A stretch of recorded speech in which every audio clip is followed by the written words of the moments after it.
Chris is not well known. People who know how great he is. I knew that Chris was destined for greatness, and I knew that Chris had everything it took.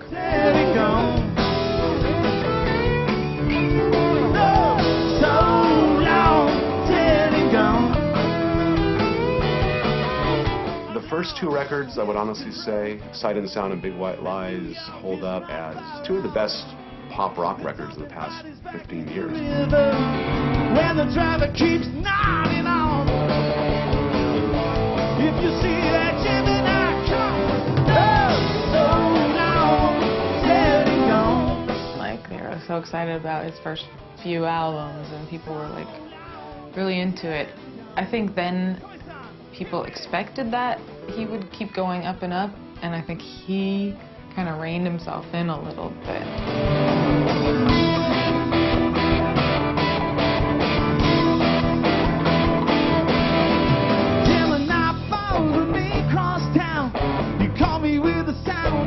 And there's so many little parts that Chris has played, even if he's just playing rhythm guitar on a track. In my mind, it's like this hook, you know, I hear it, it's like, oh, it just feels so good. If you see that Gemini,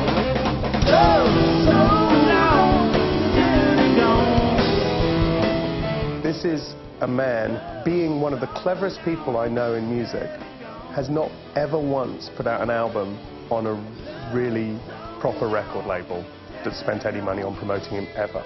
Now that is bad.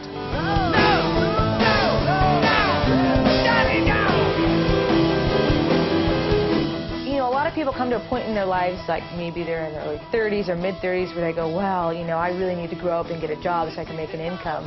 Chris doesn't think like that. Chris doesn't have two nickels to rub together. When I go out with Chris, I know I'm paying.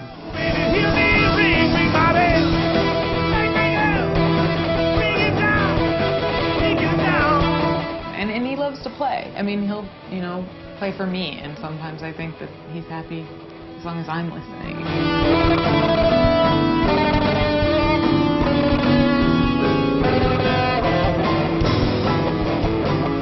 He's getting old for, you know, for rock and roll. That's the part that worries me. As long as I've known him, he's just continued to make music, and that's all he does. He's either really courageous or he's really stupid.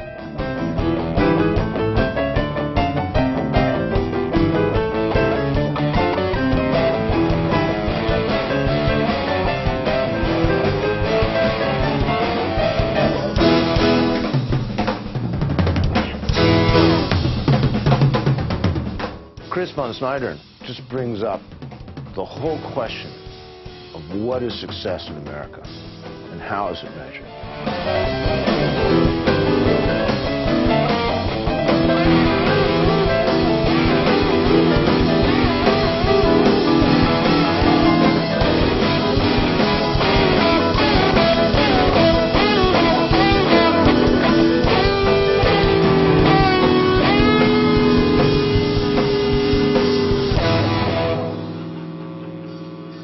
That's all.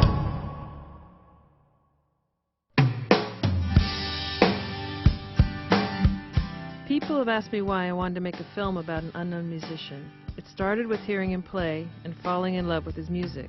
When I ran into him in line in my local post office in early 2004, I asked him if I could make a film about him, and to my surprise, he said yes.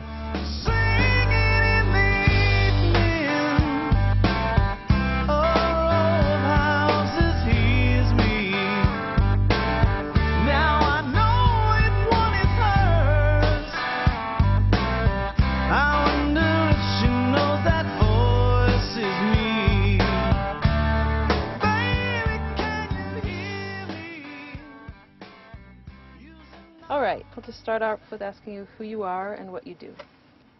I'm Chris Von Sneidern, and I'm trying to rock. I got all these songs, and I record them. You know, songwriting is kind of about trying to get love, and I think maybe making records and playing gigs is about getting laid or something. One's a little more true and the other is just an act. When I found her, my persistence, I went in love the way I know. How would you describe your music? Usually in stereo, typically in tune. I sing, play most of the instruments. Songs I write, maybe a cover song. How would you describe my music? If you start to cry, I stand around like an idiot guy. When did you start singing? When does anyone start singing? I mean, you sing when you're a kid, right? Or when did you know that, Oh, well, I knew that I was not able to sing when I was 12, 13, and my best friend told me, don't sing, it throws me off. And I stopped singing. And then I realized he was a jerk, and so then I started to sing again. In the beginning, before the sun would go down, the circle spins while pieces fall to the ground. I mean, I had a group when I was in high school. The U-turns, it was terrible. That band was just learning how to hold a guitar and stand up in front of people. And the guy who had the studio had it in his basement. It was in a room about this big. And all of his equipment came from Radio Shack. He worked there, so obviously he stole all of this stuff. So we practiced in Ted Boone's basement for many years, and we were like 16, I think, at the time. Of course, we went out to a bar and played, and Chris smashed his guitar, I kicked my drums over. Shortly after that, I left the band because my parents didn't really think that was a great idea. Problem is, the U-turn sign is actually a no U-turn sign. You know, we were the U-turns, and our sign that we had was no. I forgot to read the little note you had sent. 4 scones and 7 cups of Joe Ritter's red. Our founding fathers should have stayed in bed. Outside one of Chris's shows, I met Dale Duncan, who played in several bands with Chris in the early 90s. I was playing color opening for the Liars at the Berkeley Square in the summer of 1985. I distinctly remember Chris coming in the dressing room and saying, "You guys are great, but I should be in your band too.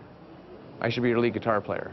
And we were like, "Yeah, whatever, kid." We didn't know this guy. He was just kind of a loudmouth. Pretty soon the guitar gets busted out, and he and Hector started playing Beatles songs or Badfinger songs on guitar, and he just kept coming to gigs. Probably around the summer of '87 or the beginning of the summer, that was when Flying Color had finished making this record and was getting ready to go on tour, and our guitar player couldn't do it because of his job and his wife, and suddenly it was like, "Chris, you want to be in a band still?"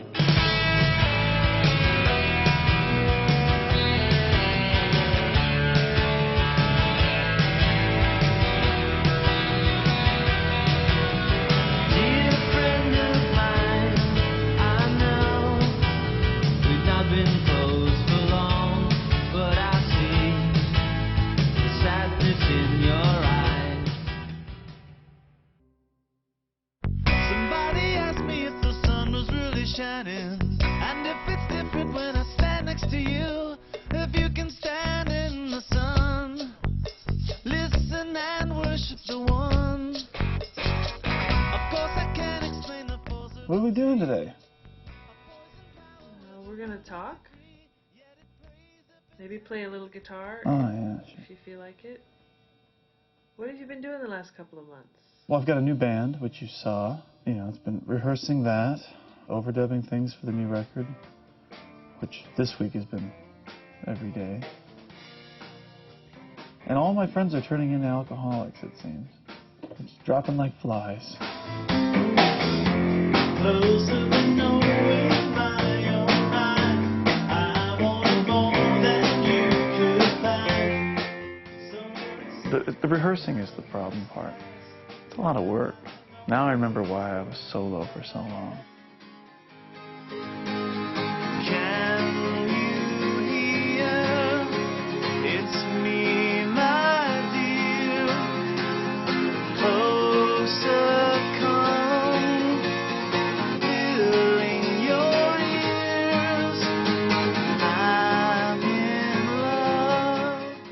writing songs, you have the discipline in writing to be able to know how to keep the channel open, to let the song come through you. But, you know, no one really writes these things.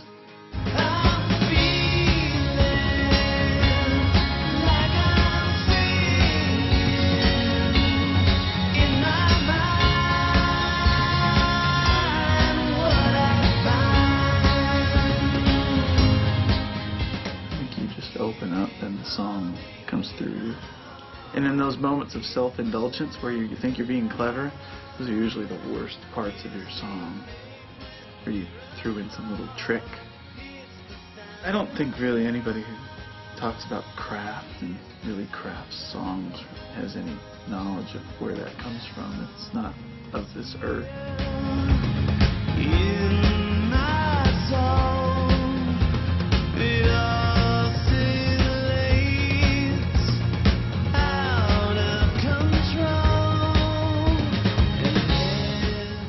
creativity is kind of magic, you know, the whole thing of the muse and all that. Someday maybe I'll lose my muse.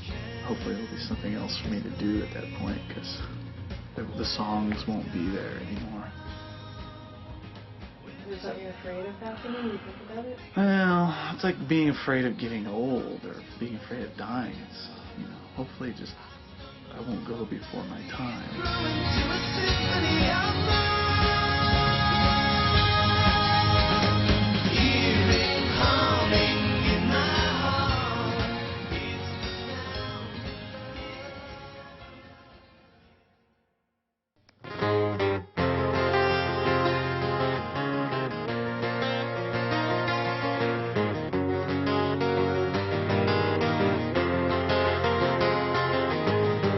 Head full of words, one thing to say, one word alone is all I want today.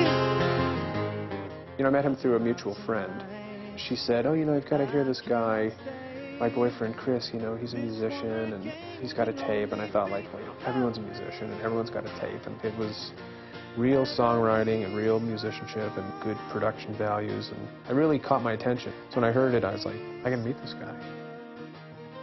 So I was coming off the heels of a fairly moderate success. From that, we got to make records and got to have ads in magazines and got to play shows in different cities and have people show up. So I kind of jumped in there with all this enthusiasm from having been doing this for a while and like, yeah, this is easy. We just got to do this, and do this, and do this. I mean, it worked perfectly.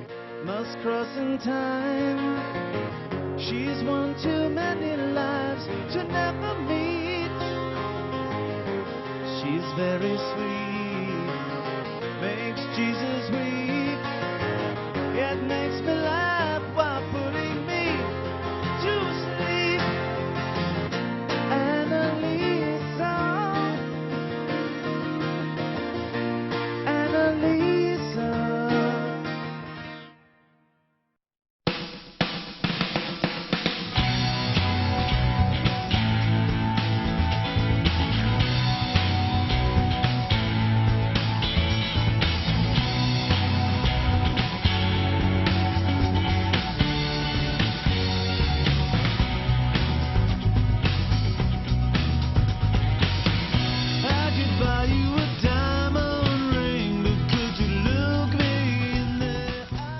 In the late 90s, Chris teamed up with Paul Bradshaw, who owned and operated legendary Berkeley-based record store and indie label Maud Lang, releasing one of my favorite albums.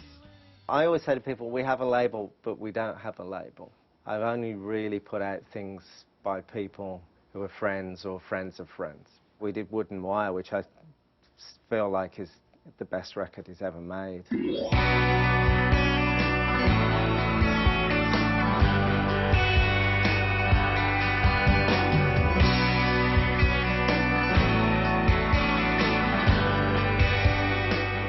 That was a resounding success. I mean, sonically it's great. I think they're some of Chris's best songs. The playing, I think, is great. You know, it's what I thought all those records could have been. With the backing of Maud Lang, Chris and bass player Peter Strauss traveled to New Jersey to record an album with his friend Dave Amos. Gene Holder, who was the bass player for the DBs, owned the studio and was the engineer on the session. And I arranged to have Joe McGinty, Psychedelic Furs, do some keyboard parts. Dennis Dykin played all the drums, Dennis Dykin from the Smithereens. It was a lot of fun. We got to play live in the studio.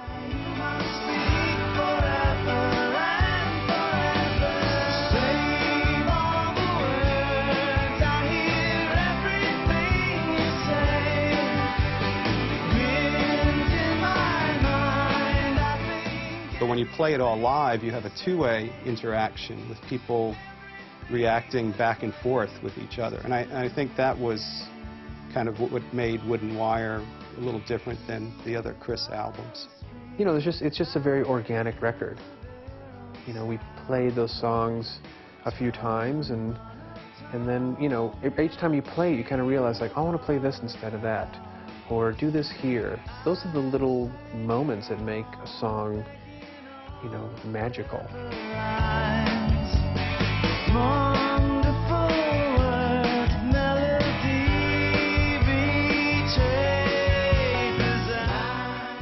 You know, part of doing the label and doing the store is, I've always told people, it's, you know, we put records out, we press them and we can get them to distributors, but we don't have a team of young people calling radio stations and doing massive mailings. That's not what we do. But when you get given something that's really great, you just feel like, wow, this deserves to be heard. I mean, really, it shouldn't have been on Mud Lang. I mean, that's the kind of sad part.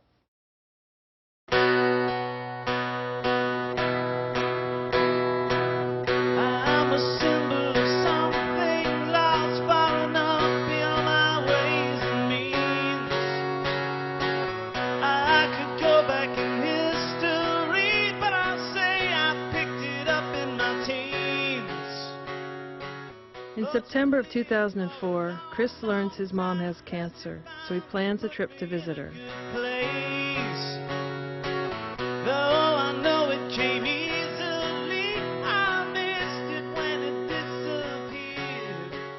Chris, can you describe your mom? My mom has been dedicated to my well-being the whole time. You know, I know I've had a lot of unsupervised time, but I never felt abandoned. You know, and my parents were split, so you know, there were times when maybe there was only one parent around, and I never felt like my mom wasn't going to be there. I think that did a lot for me.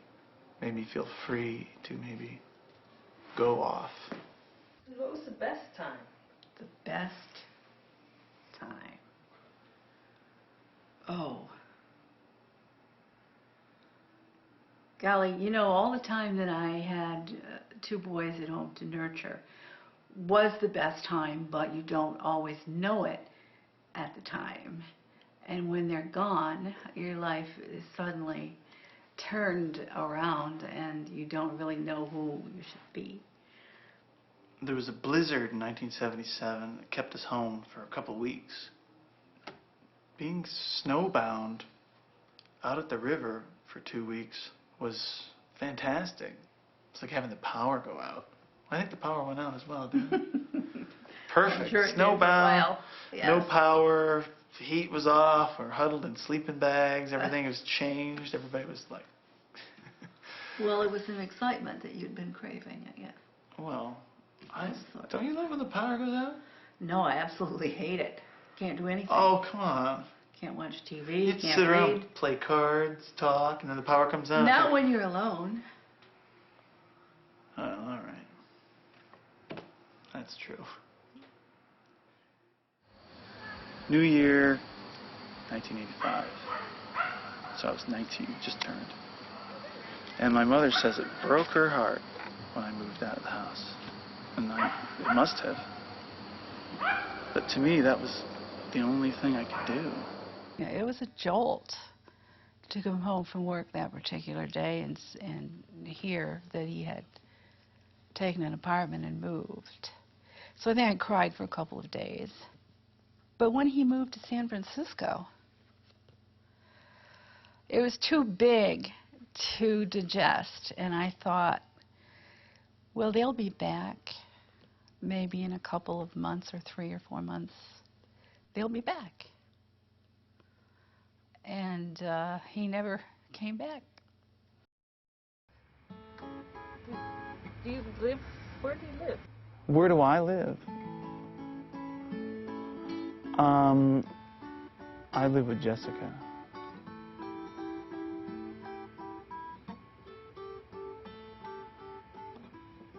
Before that, I kind of didn't really live anywhere. I gave up San Francisco nights and threw away my city lights. I left my heart on a hill, nowhere inside.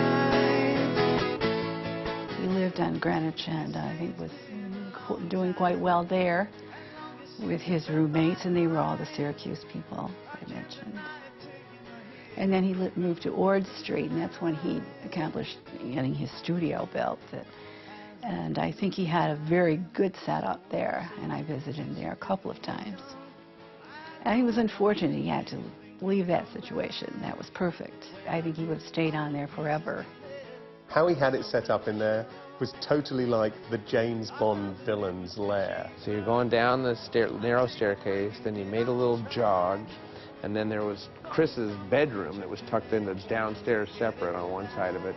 And then you made another turn, and you walked into this area where it was like the water heater. He burrowed out the whole of the garage underneath the house. And it was this enormous, it was this weird cross between a garage and a crawl space and a basement. I don't even know what it was. And then we made it so the little studio room was like a whole little complete room, like with frame, stud, framed walls with sheetrock on the outside, double layer. But it sat independent from the whole house, just kind of in the dirt underneath the house.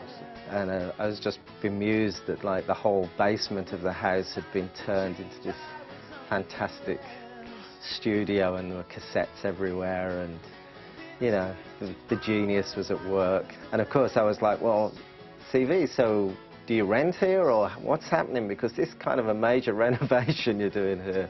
There's a great story about when the landlord went, because he hadn't told the landlord. The landlord came down there and he went, he looked and Chris was like, standing in front of the door because he didn't want to see all this major construction that he'd done in the house. And the landlord kind of looked at him and went, I don't remember this house so good.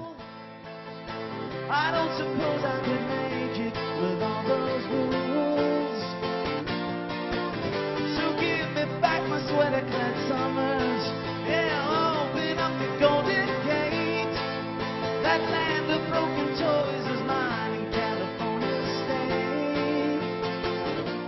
I didn't know that people had tons of money, and San Francisco was this boom town with all that .com. I had no idea. I was like up on the hill in my house with my $400 rent.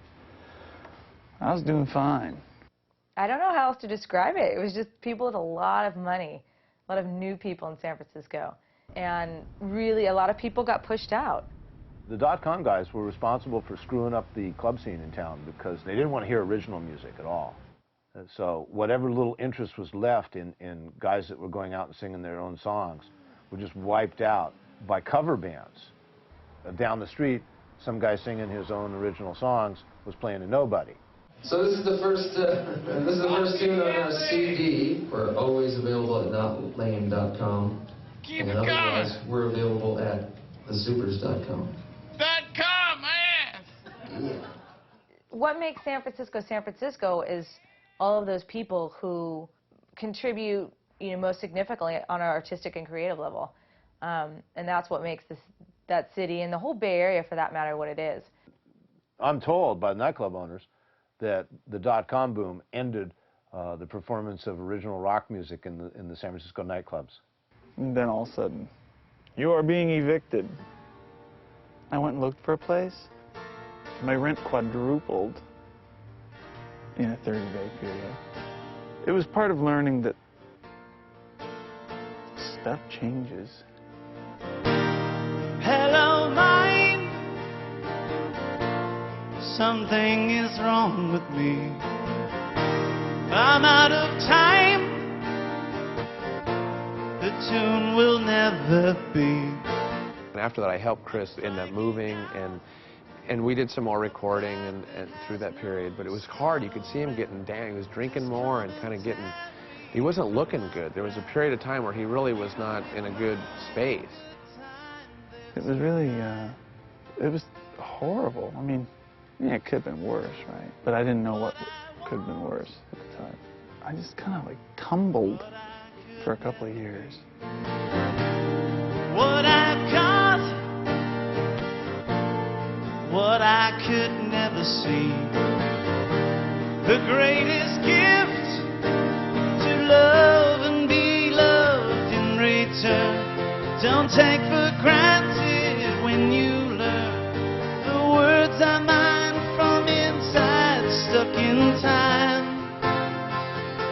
And everybody was kind of worried about him, but at the same time it was like, what do you do? You know, and then when he went to Seattle, it was everybody. It was just like one of those things. It was kind of out of you. All you could do is hope for the best. And in Seattle, nobody wants to pay anybody for anything. It's the grooviest music city in the world. I mean, the favor culture is just abounding in Seattle. And that is not how San Francisco can work. The rents were way too high in San Francisco. People needed to be making money. Hello, love. Hello, reality. Here in a boat, I'm below ability. I'm striking out. I guess maybe I'm comfortable with things not being right because I have faith in the idea that they're going to be all right later. Although, you know, as time goes on, I start going, no, this is it. So then I just start setting boundaries for myself. You learn as you get a little older. You go, oh, this is how this goes. No, this is human nature. That's what's going to happen. You know, there's a difference between being jaded and being smart, you know.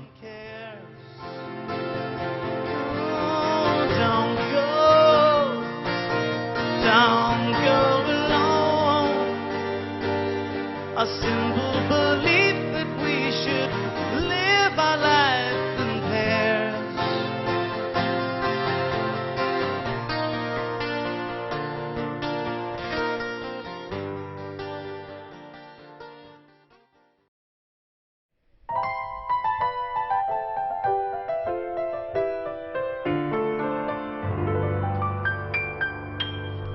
The loveliness of ballad seems somehow sadly gay.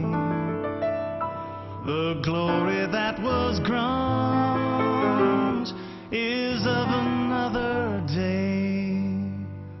I've been terribly alone in my battle with Seattle.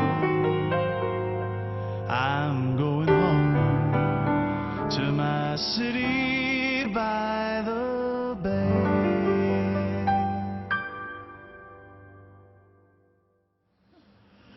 So is this your main guitar? This is not. This is Wade's guitar. But it's got Richard Thompson's name scratched into it. It's got Willie Nelson's name scratched. And these are, you know, the guys themselves. Willie. I haven't been asked to scratch my name in, but it's a good idea, actually. Oh, found my knife. Get my box cutter. I'll go in the back here. CV.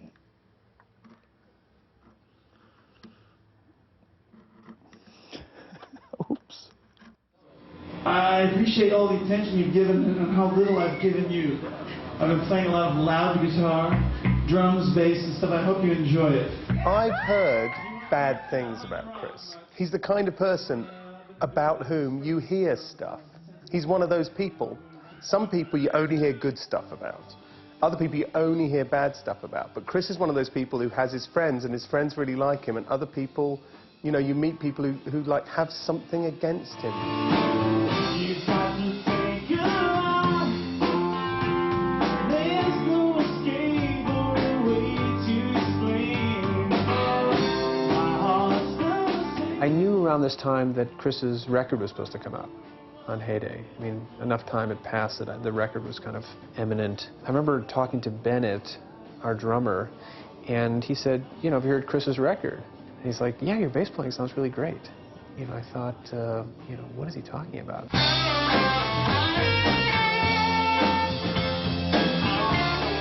He went through a stage of like, you know, I don't like that guy. He threw a book at me on stage.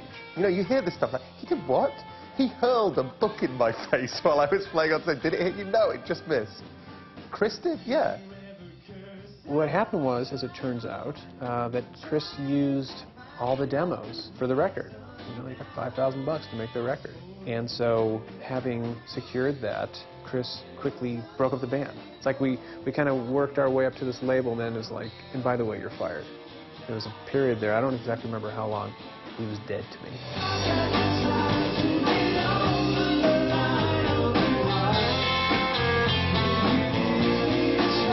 I think it's difficult to know Chris very well. I basically think that he doesn't want to be known well.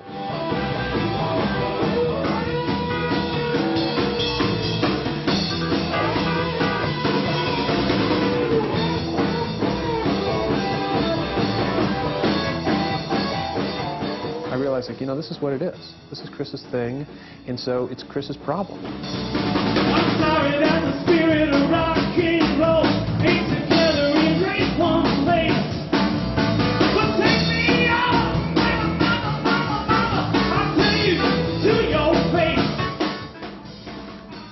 Yeah, it was really something to be with him when he was going back to Syracuse, because there were a couple things about it. I mean, he was, well, the first time we went back, he hadn't been there in quite a while, years. All right, here's a song I wrote for my mother.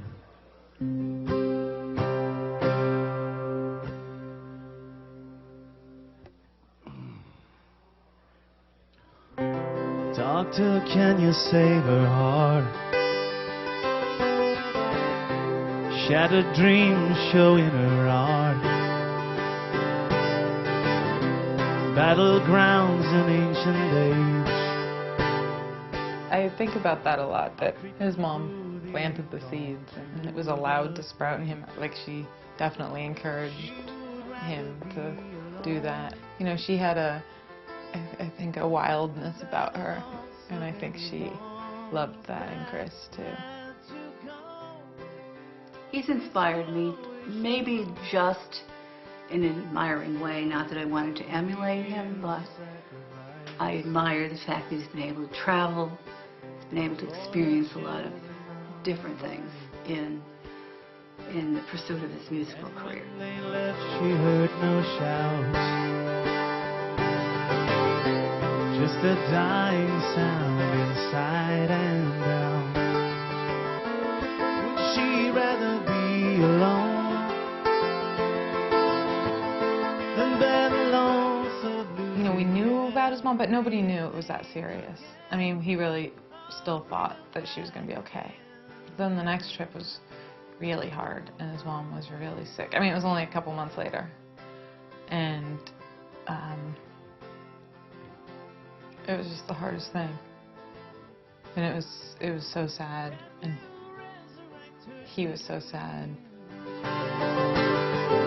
Like the way she gave this life to me, she would rather not have to say no to happiness, instead say yes to willingness to survive. People will say, oh, I love your music is so good, you should be famous. I mean, well, how do you respond to that? I don't know, I guess I failed. I failed, I'm not famous, I'm sorry, I don't know, I'm not going to stop writing songs. Well, people, that's the easiest, quickest place to go. What, fame. Money. Yes. Well, money as well, but fame. How come you're not famous, you're so talented? Well, can't I just be talented? Can't that exist as a success?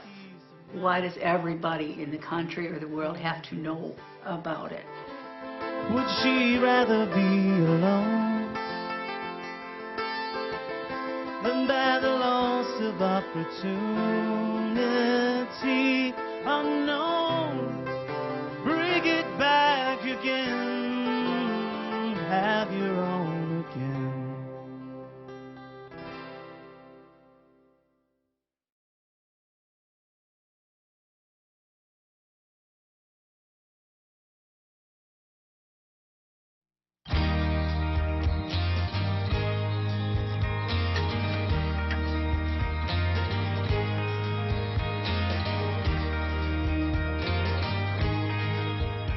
After his mom passed away, Chris bought a van and went on a solo cross-country tour.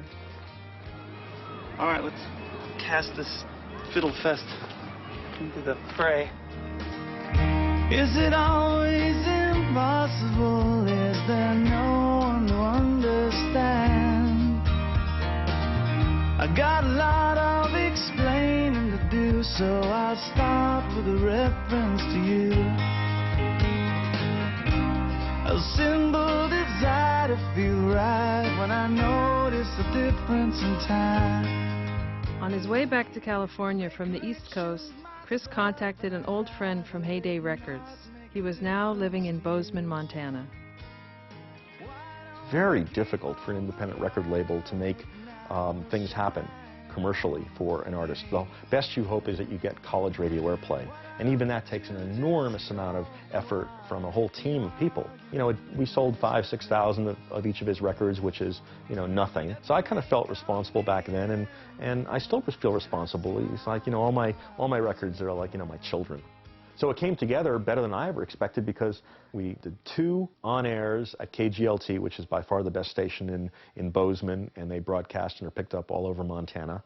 And then we went over to probably the most commercial of the radio stations in town, the Eagle, the classic rock station, and a great interview with Coulter. Now, you're one of the people who is very intimate with, I suppose, the independent way of working in the music industry. Tell me a little bit about what that's like and how you continue to get your music across. What are the challenges of putting out your own records or working with very small labels and recording on your own time? The challenge of working on your own is that you have to learn everything the hard way. You don't have a label saying, no, we have to get this to the paper by this date, otherwise you're not going to have a review and no one's going to come to your show. I decided that rather than putting Chris into a larger venue where we couldn't really guarantee an audience, we'd book some coffeehouse shows, knowing that Chris was coming with his guitar solo without the band. I look better than I feel. I hold my coat closer to my heart. It was fun to do the Bozeman thing, because, you know, everybody kind of put their best foot forward. You know, I mean, it was kind of small time, but it was sincere.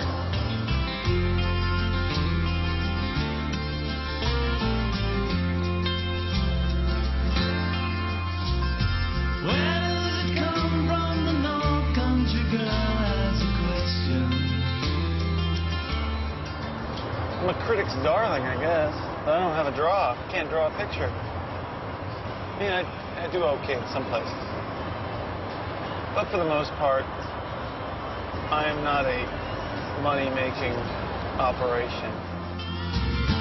Martyrs were born to fulfill all of what we can take on. And when I first started being interviewed for this, I was very self-conscious. But I think over time, it's changed, because, like, whatever, camera, haha. But she wants to be there when you open the door with your hand. I mean, the thing about this film is that it's not me, it's them making a film about me. You know, you guys are, you know, filming things, choosing angles, choosing subject matter, choosing scenes. I have nothing to do with it. You're couching, you know, my image, like, in your concept. You know, and I mean, yes, I'm in it. It's about me. the stories about me, but, you know, it's not really me. True. I mean, a good film would give an accurate, interesting representation and tell a story. I mean, you know, my life as it is, what I'm doing, may be interesting, but what's the story? Got my own little documentary going here. Yeah. Look at that. No, it's not ain't that. That's sweet. This thing's really done wonders. Yeah? Cheap, you know. Stuff's very cheap now. It is incredibly cheap. You know, it's like just boom, you know. Like instant movie. If you had to do it all again from the start on this project, anything you would change? No comment. What would I change? I would have had a little more experience, frankly. Yeah.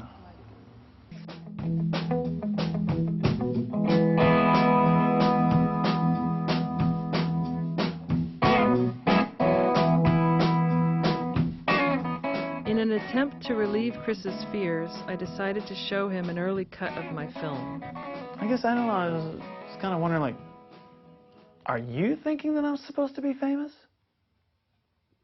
Is that part of your story?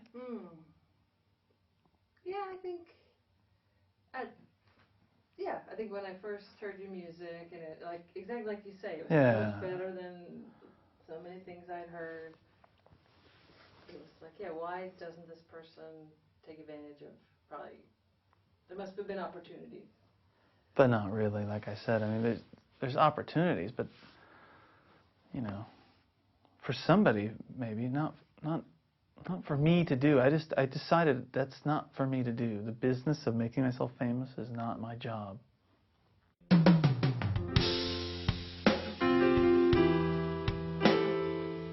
My job is to be really good at getting the music to actually work on an emotional level with the listener. That's my job.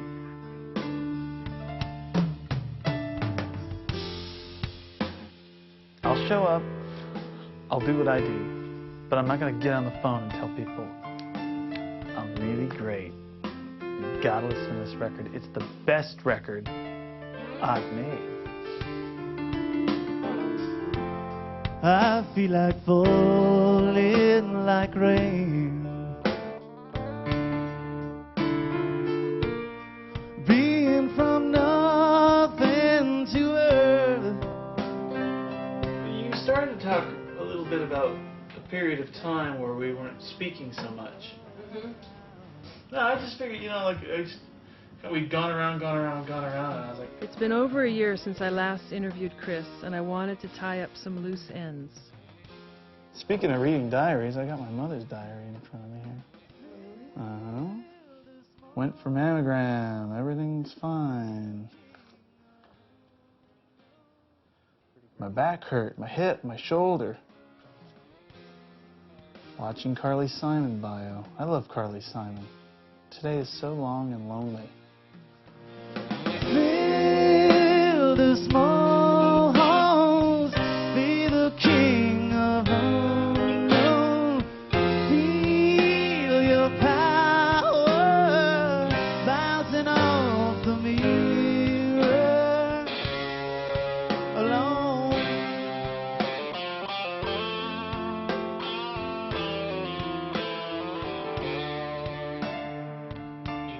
Just sit alone all day in a place where you can hear the clock ticking and the refrigerator humming. It is a step above death. I have wasted my life.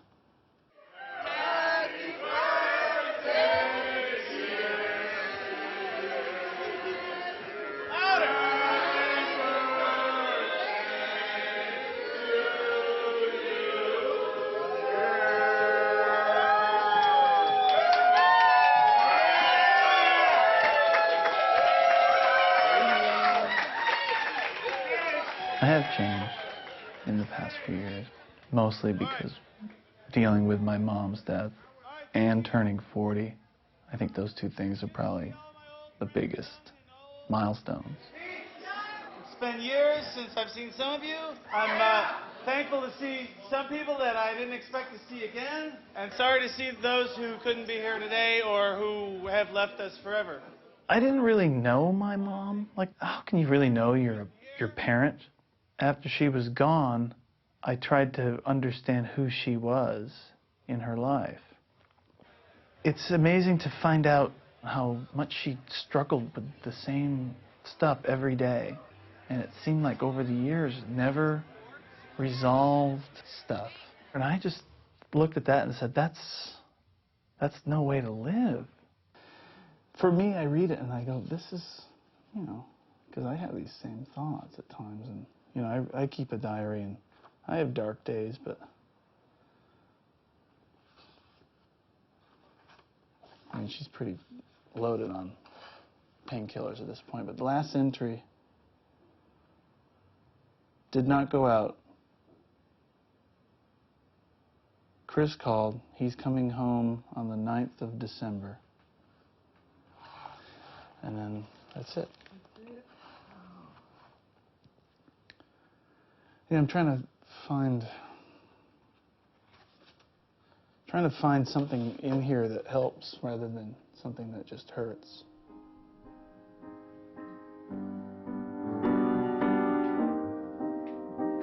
Well, you just saw my film.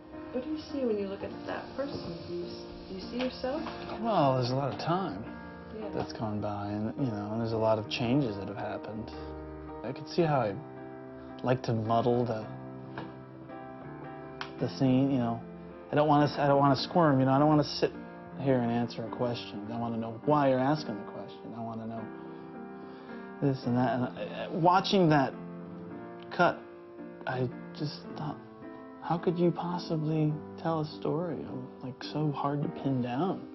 I mean, there's moments where I would engage and then I'd be off again. If you listen to my records, a lot of the lyrics are fairly oblique.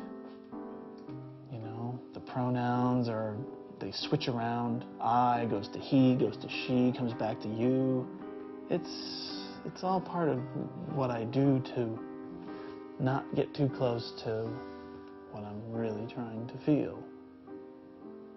How do you feel about the fact that this documentary ended up sort of, one of the strong themes is success and the nature of success? Oh, yeah. Well, the problem with it is that I'm inside this story. I want to reach into the screen and change my destiny. And I can. Because the second, that hour-long thing is over, I can go back out in the street or go to the piano or pick up the phone. So it's not over. The story isn't over for me. It's over for anyone else watching it except me. You get what I'm saying? Yeah, I really do. So it affects me in the way of going, well, no. I am successful. I just haven't figured out how to do it. I can make this ending different. It's a weird place to be in.